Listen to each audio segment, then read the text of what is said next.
Grace is a leadership responsibility. It is not leniency. It is a disciplined way of leading humans through imperfect work.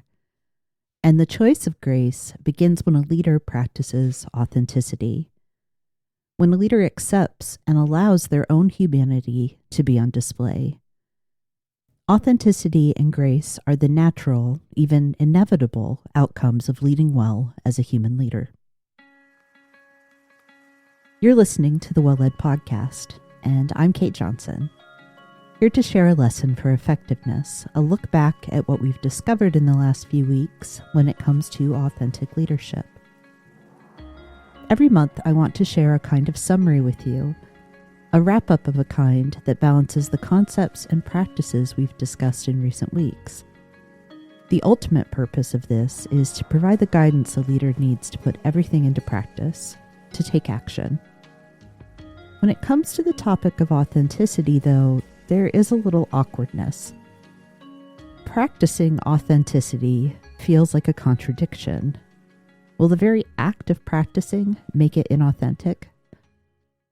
I don't think so, and I think we can make the case for this by first examining the key takeaways from the last 3 weeks. We are currently scrutinizing the leadership essential to choose grace, the skills that bring balance to the relational skills of demonstrating care, and the operational responsibility to provide support. And while grace is not a common topic in the workplace, too often confused with softness, leniency, or even just human kindness, it is in fact a leadership discipline, a deliberate choice. It's this choice that balances professional expectations with human reality. It recognizes that mistakes, learning, experimentation, and uncertainty are inevitable whenever people are involved. This is what we need to know and remember. Grace does not eliminate standards. It shapes how leaders respond when standards are not met. Next, we've learned that authenticity is accepting your humanity, not displaying every emotion. And this is an important distinction. Authentic leaders do not pretend to be perfect, but neither do they abandon professionalism. They acknowledge their limitations and mistakes while remaining accountable for results. Because of this, authenticity and grace do not devolve into a kind of free pass. Instead, these skills allow leaders and their teams to keep performance at the center of all they do. It also means that safety is firmly anchored in the workplace, and it teaches us that psychological safety exists to support learning, not comfort. Its presence empowers people to ask questions, admit uncertainty, report mistakes early, and experiment responsibly. Without that safety, people begin hiding problems rather than solving them. Safety, created in the space afforded by an authentic leader, is therefore a business advantage, not a nice to have. A companion lesson here is that leaders should normalize experimentation.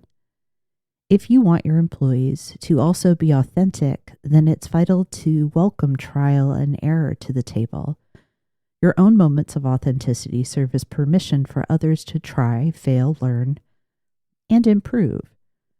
Teams become more innovative when leaders frame mistakes as information rather than evidence of incompetence. The practical implication is that leaders intentionally create environments where thoughtful experimentation is expected and reviewed instead of punished.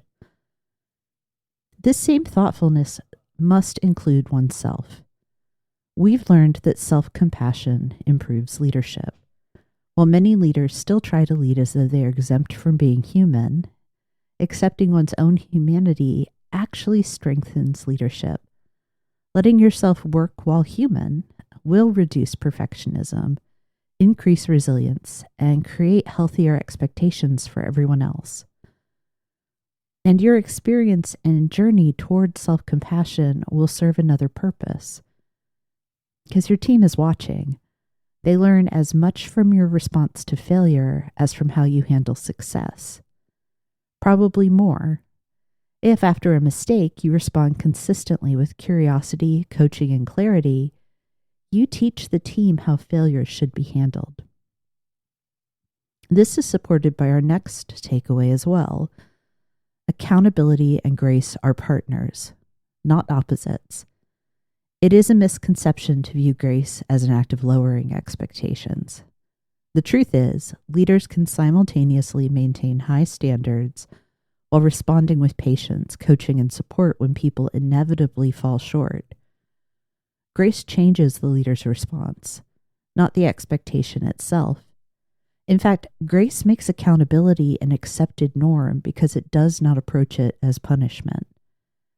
And this matters, above all, because it helps us understand that professionalism and imperfection are compatible.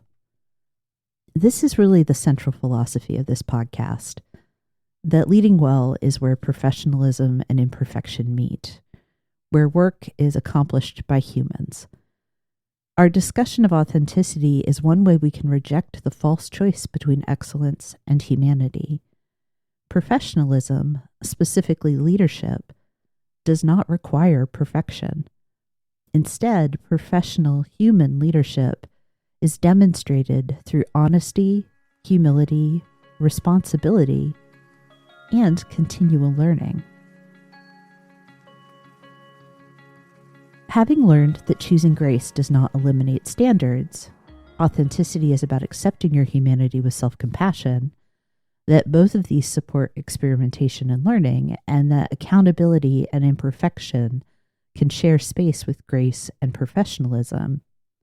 Well, now we can turn our attention to the habits leaders can develop to make these lessons come to life.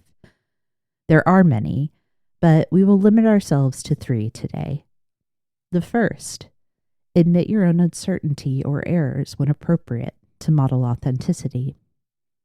The short, simple phrase, "I don't know," is one of the most powerful tools available to you in your efforts to be authentic. Coupled with, "I made a mistake," these admissions will allow your employees to see your humanity and your bravery. Be the first to admit ignorance, and then ask if anyone in the room does have the answers you need.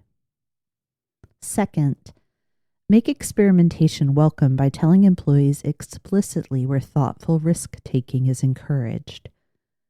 Don't make people guess. This is especially true if you've been slow or resistant to inviting experimentation in the past. Identify areas of projects or assignments where people can fail safely. You don't need to tackle this practice with grand sweeping gestures of trust. Instead, you can offer a clear space for experimentation. That procedure that's been around for ages and everyone knows could be better? Invite someone to try a new approach and report back on what they learned. Ask the team for improvement ideas and let them take charge of those that are low risk. Be sure to celebrate wins and lessons learned. Which dovetails nicely with our last practice. Replace perfectionism with continuous improvement by asking, "What did we learn?" after any mistake. Mistakes will happen. It's a guarantee. Your response in these moments matters. You can either embrace human frailty and fallibility or create an environment of fear and secrecy. When you remain curious, you allow others to share their experiences and reactions. When you focus on learning, you keep the spotlight trained on the outcome, not the people involved. When lessons are prioritized, you foster the knowledge needed to avoid the same mistakes happening again. A leader who admits their own mistakes, invites ideas and experimentation, and then turns first to learning and growth in the face of others' mistakes is not only demonstrating authenticity, they are setting a place for their team to join them. Leader, you are human, and this is where your leadership begins. Authenticity is the practical expression of that humanity. It admits to error, it releases the need for imperfection, and acknowledges that your employees are human too. Ultimately, this looks like a leader who chooses grace without sacrificing accountability. Choosing grace, and by extension, choosing authenticity, is not the absence of standards. It is the way mature leaders sustain high standards while remembering they are leading imperfect human beings, human teams that can continue learning, improving, and producing results together.